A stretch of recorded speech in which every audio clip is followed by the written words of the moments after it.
toxic relationship itu adalah hubungan yang tidak membuat kita bertumbuh. Penjahat itu adalah orang baik yang tersakiti. Ya, kayak Yema itu nolong Kak Andre banget. Kayak gitu. Kayak Yema tuh nolong Kak Andre banget gitu ya.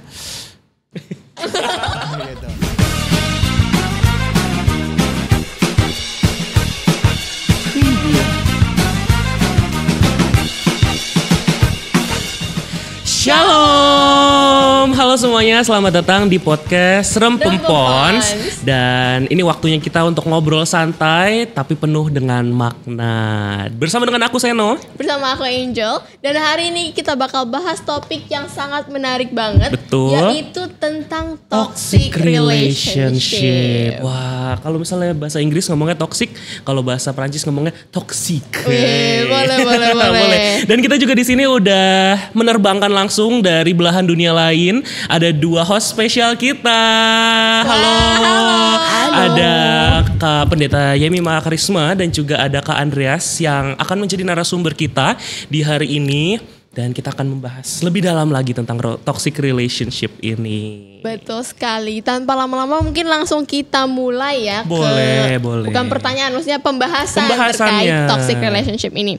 Mungkin teman-teman pernah ngerasain di suatu hubungan dimana ketika kalian sayang nih sama orang ini, tapi ketika kalian ngejalanin, wah aku kok capek banget sih di hubungan ini, aku sedih terus di hubungan ini, atau bahkan kalian nggak tahu siapa sih diri kalian sendiri lagi.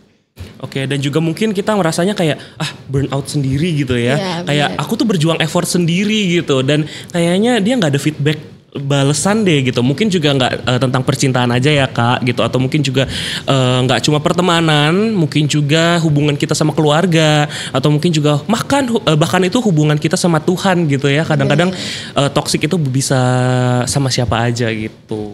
Nah mungkin mulai dari Kak Mima deh. Apa sih definisi toxic relationship itu sendiri? Oke. Kalau dari aku, toxic relationship ya namanya aja toxic ya, berarti kan mengandung racun ya. Iya benar. Jadi bikin hubungan itu nggak lagi sehat. Dan tadi udah di spill juga sih sebenarnya kalau toxic relationship ini bukan hanya soal pacaran, bukan cuma soal percintaan, tapi juga mungkin relasi kita sama persekutuan kita, komunitas kita, keluarga kita. Jadi menurutku kalau simpelnya toxic relationship itu adalah hubungan yang tidak membuat kita bertumbuh. Hubungan yang membuat kita jadi jauh sama Tuhan. Karena kan mestinya hubungan itu saling. Kalau hubungan itu kan berarti nggak cuma satu orang nih. Pasti kan ada pihak pertama dan pihak kedua gitu. Nah hubungan itu mestinya saling menumbuhkan, saling mengajak makin deket lagi sama Tuhan. Simpelnya sih itu sih. Ada aksi sama reaksi gitu ya Kak? Betul. Dan kalau misalnya menurut Kak Andrea sendiri nih, kan maksudnya kalau di remaja dan pemuda nih usianya kan memang lagi gue lagi ada di toxic relationship, aku kayaknya toxic deh temenku gitu ya, atau mungkin pasanganku toxic gitu. Nah menurut Kak Andre sendiri tuh gimana sih ciri-ciri dari toxic relationship itu kalau misalnya ada di kehidupan kita sehari-hari gitu? Kalau menurut Kak Andre gitu ya, toxic relationship itu sama kayak Yema bilang tadi ya, Angel Seno, ketika lu nggak bertumbuh, lu di situ udah jadi racun buat diri lu. Dan Kak Andre itu pernah menangani salah satu pasien, karena kan Kak Andre di rumah sakit ya. Jadi menurut informasi, jadi otak kita itu bisa bereaksi terhadap pasangan yang toksik sebenarnya gitu. Dan kalau misalnya otak itu bereaksi tapi kitanya misalnya denial segala macam, itu nanti akan ke tubuh kita. Jadi kalau misalnya oke lah gitu ya, teman-teman bilang, oh itu pasangan kamu tuh toksik tahu kayak gitu. Tapi kita denial, enggak kok. Tapi kamu udah mulai lelah, mulai capek gitu dan kehidupan, susah tidur kayak gitu. Iya betul. Itu alarm pertama sebenarnya kayak gitu. Dan toxic relationship itu bagi Kak Andre itu kayak wifi lemot kayak gitu. Mau selemot apapun akan kita tunggu. Iya gitu. benar. Tapi kenapa kita nggak ganti provider gitu kan? Gitu. Cuman pertanyaannya adalah gimana cara ganti provider itu? Nah, itu yang kita akan bahas kayaknya hari ini gitu deh gitu ya. Boleh. Jadi juga. ciri-ciri toxic relationship itu bisa dilihat dari keseharian kita juga ya, mulai betul. dari kesehatan, dari mental kita juga sebenarnya bisa terlihat bahwa sebenarnya kita lagi berada di hubungan yang toxic seperti itu. Ya, dan juga ada beberapa kali lihat di sosial media ya, scroll gitu, ada yang ngomong aku rela berubah demi dia gitu katanya ya, biar dia tuh aku sama dia tuh tetap barengan gitu, biar mempertahankan gitu ya. Dan kalau misalnya perubahannya itu bagus, kalau misalnya perubahannya itu menjadi lebih positif ya kan. Tapi kalau misalnya kadang-kadang juga aku rela berubah sama dia gitu, mungkin aja jadi narkoboy atau mungkin lebih negatif gitu ya, mungkin juga pertemanan gitu. Yang penting aku ngikut aja deh alirannya teman-temanku gimana gitu ya. Dan bahkan juga kalau misalnya sama Tuhan gitu ya, itu juga sebenarnya tuh gimana gitu ya hubungannya gitu, apakah masih sehat apa enggak gitu. Kadang-kadang juga buat kita remaja pemuda yang udah terlalu banyak ngikut aliran sama teman-teman gitu, makin lama makin jauh juga sama Tuhan gitu. Kayak udahlah nggak usah ke gereja misalkan, kalau minggu skip aja, mendingan gue nongkrong gitu kan, lebih asik sama teman-teman. Malah kitanya ikut keseret ya. Iya betul. Kadang-kadang toxic relationship juga mungkin kayak gitu kali ya Kak, bisa dibilangnya. Nah, ketika misalkan nih banyak yang bilang ke pacarnya atau ke pasangannya, aku tuh sayang banget sama kamu, jadi misalkan aku marah-marah sama kamu tuh, aku itu bukti sayang aku ke kamu. Terus sebenarnya itu cemburu yang berlebihan sampai ngatur hidup kita, itu sebenarnya juga udah nggak sehat ya Kak. Overprotective gitu ya jadinya. Overpossessive juga bisa. Bener. Dan untuk membahas lanjut tentang toxic relationship ini sebenarnya kita sudah buka Q&A di Instagram ya. Waktu ya, itu betul, kita udah beberapa waktu sempat tag Kak Andre dan Kak Mima juga di Instagram KRPOS dan PEMPONS. Jadi mungkin bisa di follow ya rekan-rekan semuanya. Boleh. Langsung aja buka sosial medianya. Bener ya. banget. Nanti buat next episode mau nanya-nanya juga bisa. Seperti itu. Dan mungkin kita coba pertanyaan yang pertama aja ya. Boleh. Yang apakah toxic relationship dapat diperbaiki? Mungkin boleh dari Kak Yemima atau Kak Andre dulu. Sweet dulu. Siapa dulu? Ladies first. Ladies first. Ya, oke. Apakah toxic relationship bisa diperbaiki?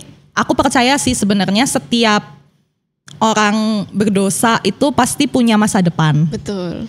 Setiap orang yang baik-baik aja juga pasti punya masa lalu gitu. Nah, jadi setiap orang sebenarnya punya kesempatan untuk bisa berubah ke arah yang lebih baik lagi, dan kita juga mesti berhak ngasih kesempatan itu kepada orang lain gitu. Tapi kan pertanyaannya sejauh mana kita kasih kesempatan itu? Kita kasih kesempatan itu antara dianya yang berubah atau kitanya yang jadi keseret arus nih, kan kayak tadi kan. Jadi menurutku toxic relationship bisa berubah selama kita mengandalkan Tuhan, karena yang bisa mengubah hati manusia bukan cuman manusia dan kehebatannya sendiri ya. Pertama-tama, tapi juga Tuhan yang bisa mengendalikan itu semua. Yang kedua, balik lagi karena hubungan itu saling. Kalau kita ngerasa kita udah ada di toxic relationship dan kita mau pasangan kita berubah misalnya, tapi pasangan kita nggak mau berubah, ya udah, itu bukan lagi sebuah hubungan yang saling sama-sama introspeksi, saling sama-sama berjalan ke arah yang baik gitu kan. Jadi lama-kelamaan bisa jadi ujung-ujungnya malah kita yang ngerasa diri kita yang salah terus, kita yang gagal terus, kita yang nggak berharga terus karena kok kita nggak berhasil ya bikin dia berubah gitu. Jadi toxic relationship bisa diperbaikin apa enggak? Bisa.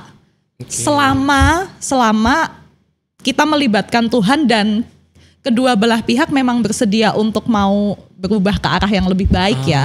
Menghilangkan racun itu gitu. Kalau misalnya berarti membawanya ke negatif, ya udahlah buang aja dah. Gitu ya berarti.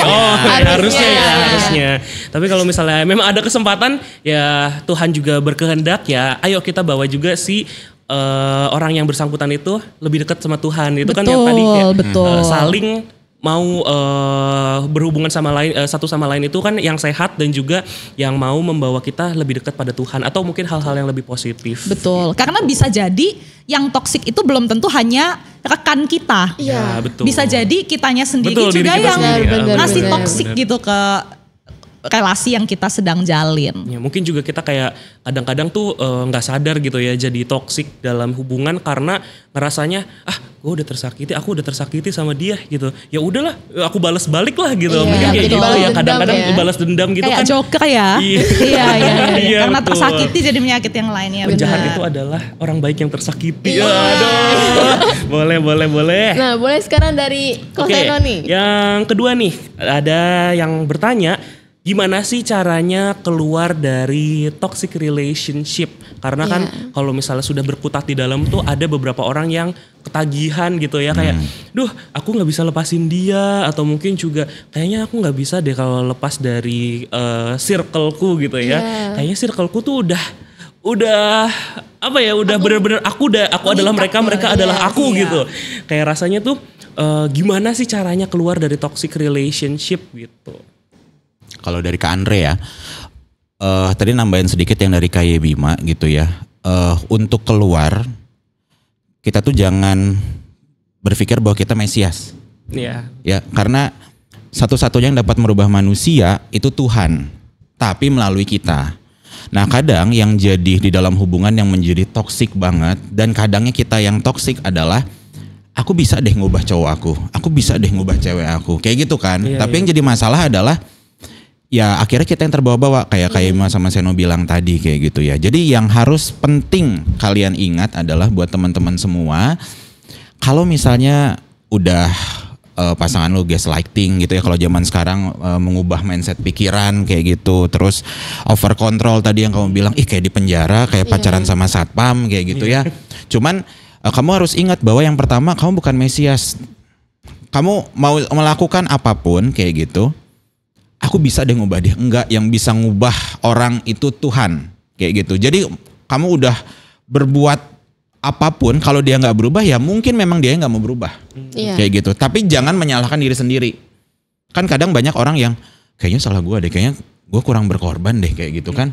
Tapi itu salah sebenarnya. Kamu udah melakukan porsimu, cukup di situ. Kalau misalnya kayak Ima bilang tadi, kalau pasangannya emang nggak mau saling kayak gitu ya, buat apa kayak gitu ya. Dan caranya untuk keluar ya gampang, sadar dulu. Kamu nggak akan mungkin sembuh kalau kamu nggak tahu kamu sedang sakit, benar nggak sih? Kayak gitu kan. Toxic relationship kan kayak cancer, ujung-ujung udah di stadium 4 gitu kan. Kita nggak tahu kayak gitu. Perasaan aku sehat kayak gitu kan, tapi kok sakit kayak gitu ya, kita nggak tahu. Nah sama kayak toksik, kita akan sadar di akhir, nah itu yang jadi masalah. Kita akan susah untuk keluar kayak gitu. Nah makanya yang pertama kalian harus sadar dulu, hubungan aku kayaknya nggak sehat deh kayak gitu, kayaknya aku dimanipulasi terus deh kayaknya kehidupanku. Kayak Seno bilang tadi, kayaknya aku nggak boleh ke gereja deh, kayak gini segala macam. Itu udah alarm pertama sebenarnya.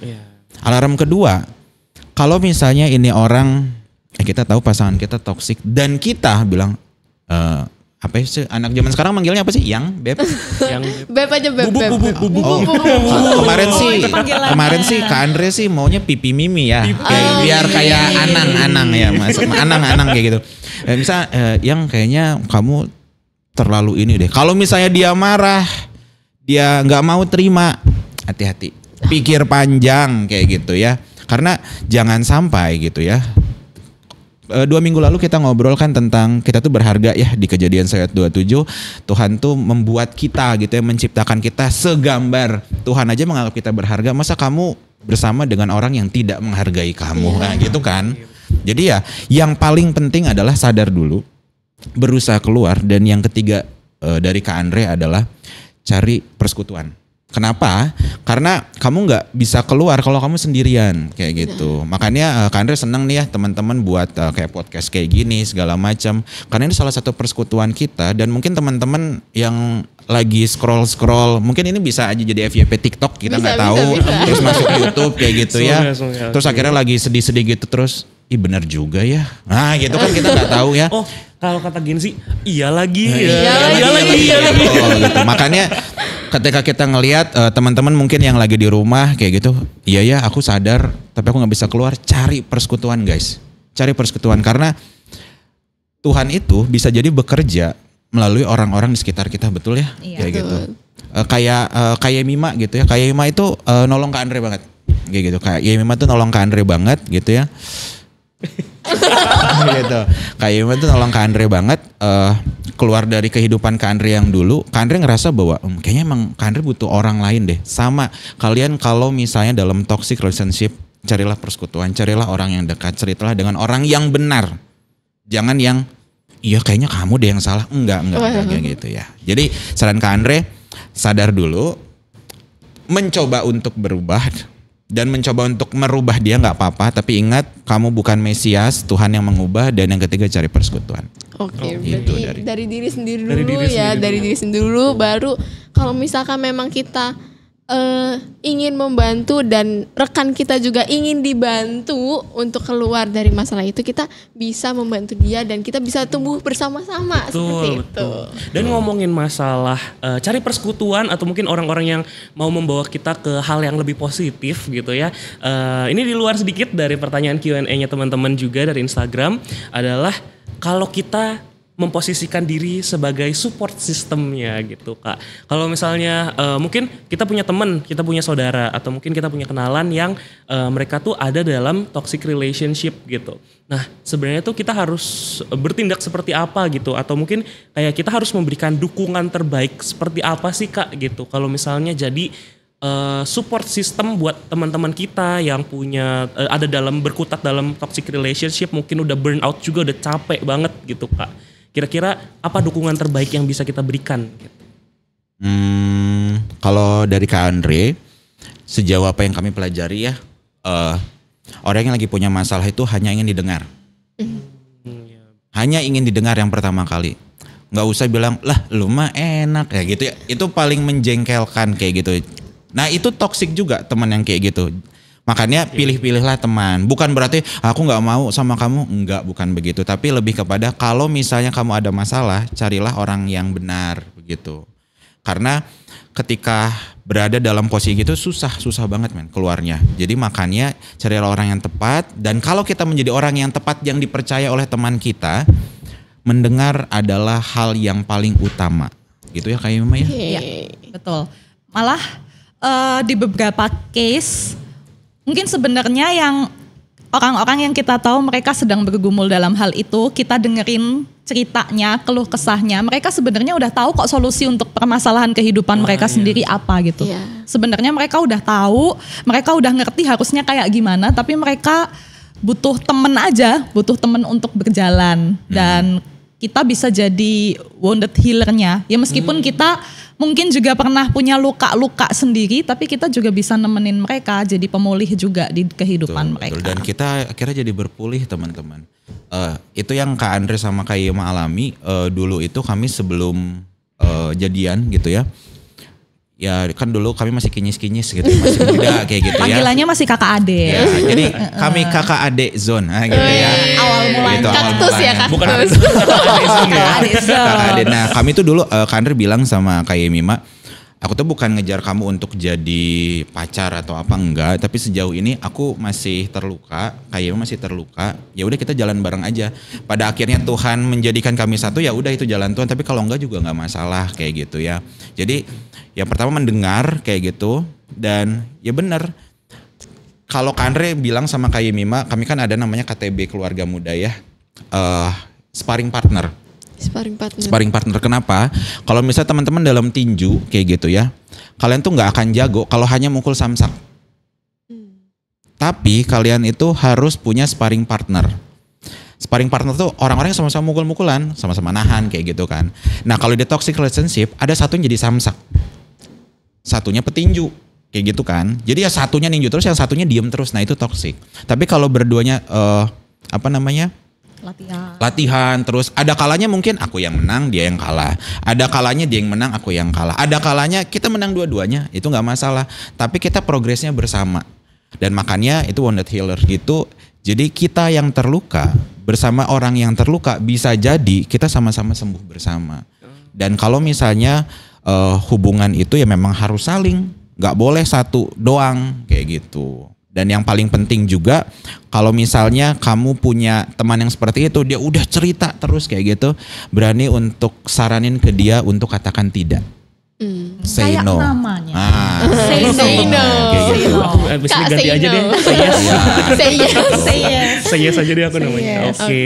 Iya. Dan kalau misalnya kita mungkin kan kita dibawa turun ya kalau misalnya toxic relationship kita sendiri yang burn out terus habis itu kayak mungkin kita udah effort atau gimana. Nah setelah keluar mungkin kayak kita juga udah merefleksikan diri gitu ya Kak. Kayak kenapa ya kemarin aku bisa kayak gini gitu ya dalam relationship atau hubungan itu juga kayaknya aku udah ngejalanin yang cukup berat gitu ya.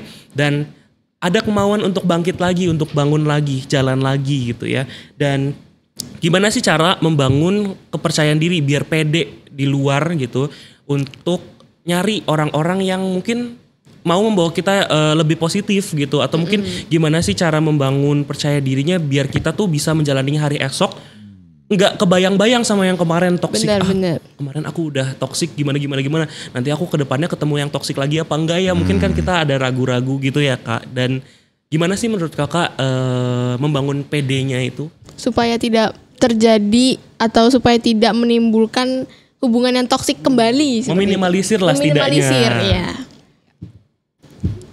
Dari siapa dulu? Kayak Mimat. Oke. Boleh. Biar nggak rebutan ya.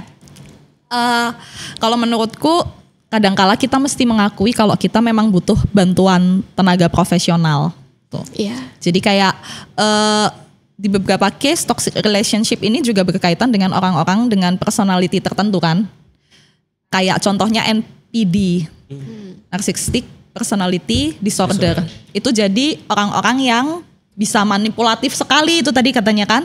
Manipulatif sekali jadi membuat pasangannya bisa merasa gak berharga itu tadi. Merasa bersalah, merasa gagal, merasa gak bertumbuh, merasa banyak hal lah. Karena orang-orang yang NPD adalah orang-orang yang gak bisa mengakui kesalahan, bisa memanipulasi supaya orang lain yang ngerasa bersalah gitu kan. Padahal mungkin enggak, mungkin bisa jadi dua-duanya bersalah gitu ya. Mungkin bisa jadi malah orang yang NPD ini yang salah gitu.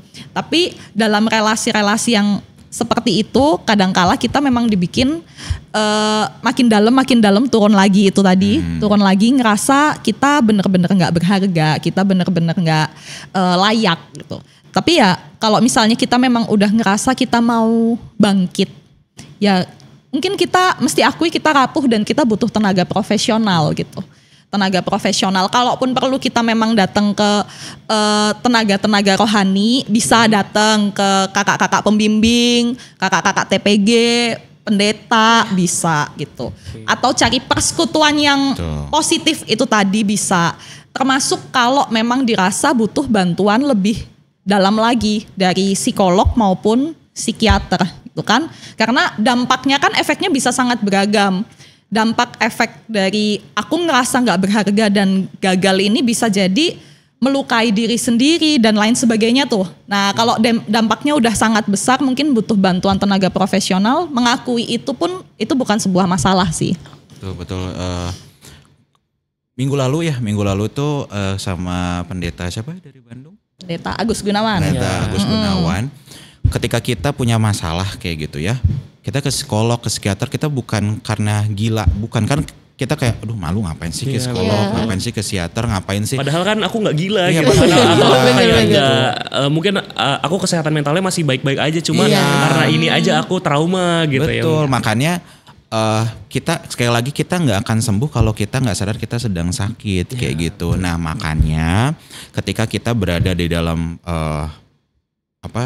posisi toxic relationship, kita misalnya udah oke, kita udah keluar, tapi kok kayak semakin ngedrop kayak gitu ya. Ya pertama carilah orang yang tepat, ya carilah orang yang tepat, bukan orang yang cepat.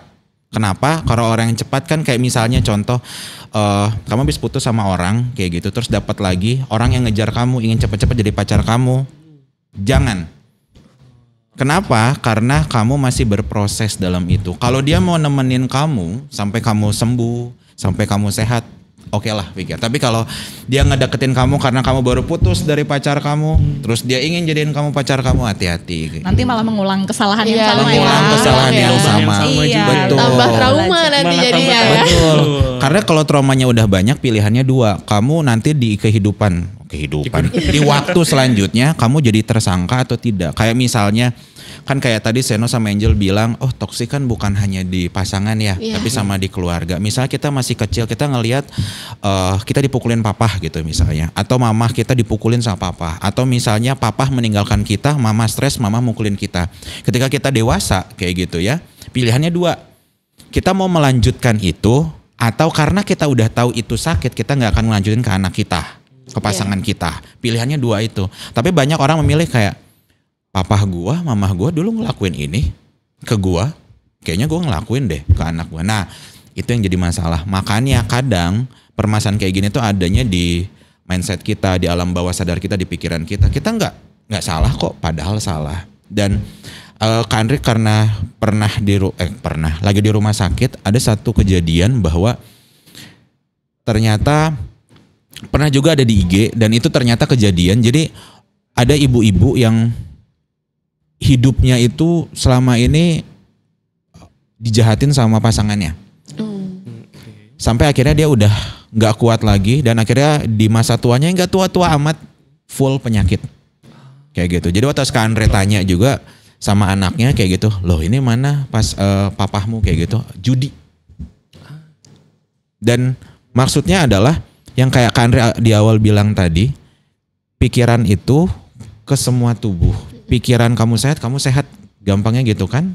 Tapi kalau pikiran kamu udah sakit-sakitan, kamu akan kurang tidur dan segala macam, dan tubuhmu akan jadi banyak penyakit. Ini tuh sama teman-teman.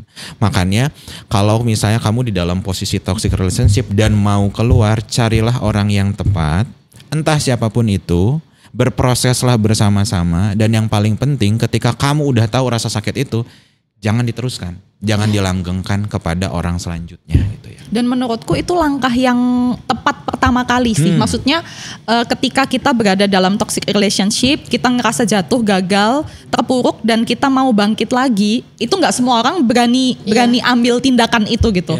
Dan ketika orang memutuskan aku mau bangkit lagi, itu berarti dia nggak memilih untuk jadi joker. Betul. Betul. Aku orang jahat karena aku adalah orang baik yang dulu pernah terluka. Enggak, tapi maksudnya kita umat Kristiani, kita selalu diajak untuk kita adalah orang yang bisa saja dilukai oleh banyak orang lain gitu. Bener. Tapi kita bisa milih kita mau jadi orang jahat atau orang baik. Kita mau nyebarin racun atau enggak. Betul, dan berarti kalau misalnya mau kita udah trauma, mungkin kita kena toxic relationship dan kita mau keluar juga, ya yang pertama tadi kan ngomongnya harus cari orang yang mau membawa kita lebih positif, atau mungkin kita kayak konsultasi setidaknya. Dan kalau misalnya mungkin buat teman-teman juga yang mungkin saat ini lagi nonton, terpuruk juga, mungkin kayak gue udah capek, gue udah burn out dan bla bla bla gitu ya. Dan mungkin teman-teman lagi ada di fase kesedihan, lagi ada di fase depresi juga. Jangan lama-lama teman-teman. Jadi harus langsung ditangani ya gitu. Jadi jangan sampai berlama-lama banget dalam keterpurukan, biar nanti juga nggak jadi toksik, nggak jadi joker itu ya tadi. Biar nggak nyakitin orang lain, biar nggak ngelukain orang lain di hubungan selanjutnya seperti itu. Oke, next question. Nah, misalkan nih Kak, ada juga nih teman-teman kita dari Instagram ada yang bertanya. Kan tadi sebenarnya yang Kak Yimim dan Kak Andre bilang untuk keluar dari toxic relationship dan untuk sembuh dari toxic relationship yang kita alami itu dengan sadar pertama-tama. Tapi seringkali ketika kita sudah sadar, kita mengambil langkah yang salah, yaitu melarikan diri. Nah, apakah melarikan diri atau menjaga jarak ya dari sesama kita yang melukai kita itu merupakan langkah yang baik, ataupun kita harus ngomong nih ke orang ini, aku nggak kuat, aku nggak ini, tapi ujung-ujungnya dia marah lagi, jadi kitanya salah lagi, tambah terpuruk lagi. Jadi gimana nih Kak? Apakah melarikan diri itu langkah yang baik, atau kita harus apa nih untuk setelah kita sadar dan ingin keluar dari toxic relationship itu sendiri? Kalau dari Kak Andre, ketika kamu ada masalah, selesaikan masalahnya, bukan melarikan diri dari masalah itu. Misalnya kayak utang ya, Iya. Misalnya kayak utang. Lu punya utang 100 juta. Lu lari emang 100 jutanya lunas? Enggak sih. Enggak kan? Nah sama kalau di dalam masalah seperti ini, kayak misalnya di dalam sebuah hubungan kayak gitu ya, kalau lagi ada masalah, yang diselesaikan masalahnya dulu, bukan hubungannya. Oke. Jangan nge-cut off dulu ya. Betul. Kecuali masalahnya nggak selesai, kita udah tahu, oke lah kita untuk mencoba untuk mengakhiri hubungannya. Kan anak zaman sekarang gitu ya, ada masalah dikit, aku capek. Ya capek mah istirahat, bukan berhenti. Iya nggak sih? Kayak gitu kan. Betul. Jadi makanya yang pertama adalah kalau misalnya dalam hubungan seperti itu, bagi Kak Andre adalah selesaikan dulu masalahnya. Bisa jadi, sekali lagi bisa jadi yang toksik itu kita. Iya. Bisa jadi yang toksik kita kayak gitu. Dan bisa jadi tanpa sadar itu ada di alam bawah sadar kita karena kita melihat orang tua kita, melihat teman-teman kita, melihat kelompok kita. Jadi kalau misalnya apakah lari dari hubungan yang toksik itu benar? Mungkin benar tapi bukan cara yang pertama. Yang diselesaikan itu adalah masalahnya. Tuhan menempatkan kita sebagai terang. Terang di tengah benderang itu nggak akan kelihatan. Iya. Sama-sama aja. Iya, Sama tapi aja. kalau terang di tengah-tengah gelap bisa jadi Tuhan menempatkan kita di situ. Tapi yang jadi masalah adalah kembali lagi kita bukan Mesias teman-teman gitu ya. Jadi kita kan sering mikir kayaknya Tuhan menciptakan aku untuk menyelamatkan dia deh. Enggak kayak gitu ya. Jadi pede benar gitu. Padahal mungkin bisa jadi Tuhan menciptakan kamu untuk orang yang lain kayak gitu. Makanya ketika mau apakah lari adalah jalan yang tepat? Mungkin tepat tapi bukan jalan yang pertama. Jalan yang pertama adalah selesaikan dulu masalahnya. Itu ya kayaknya. Iya. Makanya kan ada istilahnya kita benci dosa tapi kita mengasihi pendosanya. Alright. Ya. Jadi kita memang nggak suka nih sama racunnya dan kita nggak mau racun itu tetap ada di dalam hubungan kita. Tapi bukan berarti kita membenci pendosanya. Yang mungkin juga kita atau rekan kita gitu. Tapi ya balik lagi ini bukan sebuah hal yang mudah sih memang untuk diaplikasikan ya. Bukan sebuah hal yang mudah untuk diterapkan. Tapi kita tahu ini idealnya mestinya seperti itu. Kita nyelesain masalah karena masalah kalau nggak diselesain suatu saat juga jadi akan jadi bom waktu. Betul. Bakalan meledak sih. Akan meledak. Betul. Dan yang bahaya adalah misalnya oke lah ini dalam hubungan. Tapi kalau dalam persekutuan kayak gitu ya. Kalau kita langsung kayaknya dia toksik deh, kita jauhin, itu namanya cancel culture. Itu jangan. Kenapa? Karena bisa jadi dia toksik itu karena kehidupannya. Dan bisa jadi kita itu dipakai Tuhan justru untuk meraih dia. Bisa jadi kayak gitu ya. Aku tuh kayak gini tuh karena gak ada yang nolong aku. Aku tuh ingin ditolong. Bayangin kamu lagi sakit. Terus gak ada dokter yang mau nyembuhin kamu. Sakit terus dong. Sakit terus gitu ya. Nah tapi ketika kita sebagai dokter itu mau datang ke dia tapi dia nggak mau sembuh ya udah gitu. Makanya jangan kabur dulu tapi selesaikan masalahnya dulu, bantu orangnya dulu. Kalau dia nggak mau ya udah, itu bukan urusan kamu. Mungkin ada orang yang lebih tepat lainnya yang untuk menyembuhkan dia. Betul. Jadi dengerin ya teman-teman, jangan lari dari masalahnya. Betul. Selesaiin dulu masalahnya. Iya. Waduh, belibet nih. Oke, mungkin pembahasan kita udah cukup mendalam, udah cukup lebar, luas juga, tinggi gitu ya. Kita udah membahas tentang toxic relationship ya, Angel. Dan mungkin juga dari Kak Yemima atau Kak Andrin juga ada kesimpulan atau mungkin juga mau ngomong apa gitu ke teman-teman yang lagi mengalami toxic relationship gitu. Jadi siapa dulu? Ladies first. Ladies first. Ladies first ya, oke. Suami itu gitu. Ya nanti belajar ya. Siap, boleh. Paling kalau dari aku 2 hal penting aja. Yang pertama, gimana cara kita mengenali kita sedang ada di toxic relationship. Kalau kita ingat di Alkitab ada buah-buah roh. Kasih, sukacita, damai, sejahtera, dan seterusnya itu ya. Kalau di dalam relasi kita dimanapun itu, keluarga, komunitas, atau berpasangan, kita nggak menemukan kasih, sukacita, damai, sejahtera, dan seterusnya ini, bisa jadi kita tidak sedang ada di komunitas yang sehat. Kita tidak ada di relasi yang sehat. Tapi kalau kita tahu Tuhan sebegitunya menyayangi kita, menganggap kita berharga, sebegitunya mencintai kita, mengasihi kita itu tadi kan di buah-buah roh, maka mestinya kita juga bisa mengasihi diri kita sendiri. Jangan mau terus-menerus ada di dalam toxic relationship, baik kitanya atau orang lain yang jadi pelaku. tapi kita mesti keluar. Kita mesti menghargai cinta kasih Tuhan dengan mencintai diri kita juga. Love yourself. Love yourself. Kayaknya di sini saya kasih buah roh di wallpaper HP saya nih nanti. Ntar kalau kayaknya nggak sesuai deh, next wah gitu. Bisa di checklist, Boleh dari Kak Andre sekarang. Kalau dari Kak Andre, kalau cinta bikin kamu kehilangan damai, mungkin itu bukan cinta tapi itu kontrol. Gitu ya. Jadi kalau misal cinta itu seharusnya membawa kita dalam kedamaian, dan Tuhan itu tidak menciptakan kamu untuk dihancurkan dalam hubungan. Tuhan itu tidak menciptakan kamu untuk dilukai. Karena kita 2 minggu lalu kita belajar kamu segambar ya dengan Allah gitu, serupa dengan Allah. Jadi jangan izinkan siapapun untuk memudarkan citra itu. Kamu layak untuk dicintai dengan sehat gitu ya. Dan yang paling penting adalah kalau saat ini kamu berada di dalam toxic relationship, sekali lagi carilah orang yang tepat, bukan orang yang cepat. Kayak gitu ya. Carilah orang yang bisa untuk mendengar kamu segala macam, dan jangan langsung lari. Dan ketika kamu sudah selesai dari masalah itu, kamu akan ditanya sama orang, gimana? Udah kok, aku udah move on. Nah, move on itu harus penting juga. Move on itu bukan berarti melupakan, tapi merelakan bahwa aku pernah kejadian seperti itu, tapi sekarang aku udah biasa aja.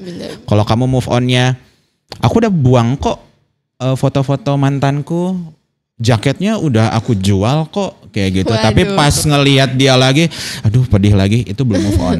Tapi move on itu adalah kalau kamu udah dekat lagi sama orang itu segala macam, ya udah selesai. Jadi sekali lagi ya, buah-buah roh, sama ingatlah bahwa kamu berharga, kamu layak untuk dicintai. Jadi jangan sampai siapapun mematahkan cinta itu. Betul. Wah, ini jangan berdiam diri tapi bebersih diri juga. Bener. Jadi buat teman-teman yang mungkin merasakan, waduh, sepertinya aku tersadarkan dengan podcast dengan Kak Andre dan Kak Yimima ini, ingat ya bahwa kalian itu layak untuk dicintai, kalian itu berharga. Betul, ya teman-teman ya. Angel Seno. Dan juga mungkin untuk teman-teman di luar sana yang kayaknya relatable, atau mungkin temanku relatable, atau mungkin orang kenalanku relatable gitu ya, boleh juga nih kasih lihat podcast ini, episode ini gitu ya. Dan juga terima kasih buat Kak Andreas dan juga Kak Yimima sama-sama membahas bareng-bareng nih, benar-benar dalam banget tentang toxic relationship. Betul, sampai jumpa di episode berikutnya. Buat teman-teman, tetap jaga hati dan relasi kalian ya. Sampai jumpa, Tuhan Yesus memberkati. Dadah.